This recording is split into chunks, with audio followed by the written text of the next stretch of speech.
આજે રહ્યું ને આપણે આવ્યા છીએ ધ્રોલમાં આવેલા તંબોરેશ્વર મહાદેવજીના મંદિરે, અને મંદિરમાં તમને ખ્યાલ હશે કે કોઈ પણ તમે જો શોભાયાત્રા જોવો આપણે શિવરાત્રીના દિવસે એનું પ્રસ્થાન આપણે અહીંથી જ કરવામાં આવે છે. તો આપણે રહ્યું ને મંદિરના ઇતિહાસ વિશે જાણીએ, સાથે સાથે ભક્તો પાસેથી પણ થોડુંક જાણીએ. તો હાલો મારા દેગા.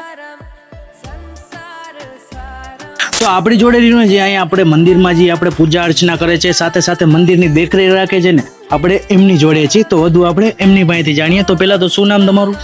મારું નામ ચંપાબેન. ચંપાબેન, આપણે મંદિર વિશે થોડુંક જણાવો ને. મંદિર જૂનું છે.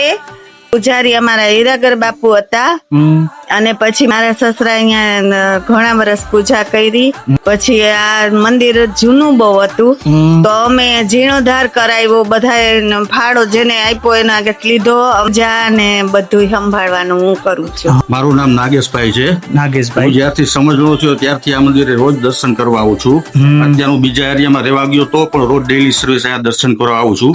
અને દાદાનો પરચો એટલો સરસ છે કે તમને જે કાંઈ તમે તમારું ધાર્યું કામ હોય થઈને જ બતાડે છે. અને બીજી ખાસ અહીંની માહિતી તમને આપું કે આપણે શિવરાત્રીની જે શોભાયાત્રા નીકળે ને તે પણ અહીંથી જ આજ મંદિરેથી નીકળે છે. આખા ગામમાં ફરે છે ને પાછી રિટર્ન અહીંયા જ થાય છે. વધુમાં આપણે વાત કરીએ નાગેશભાઈ, તો કોઈ બહારના વ્યક્તિને અહીંયા દર્શન કરવા આવવું હોય તો એનું સ્થળ જણાવી દો.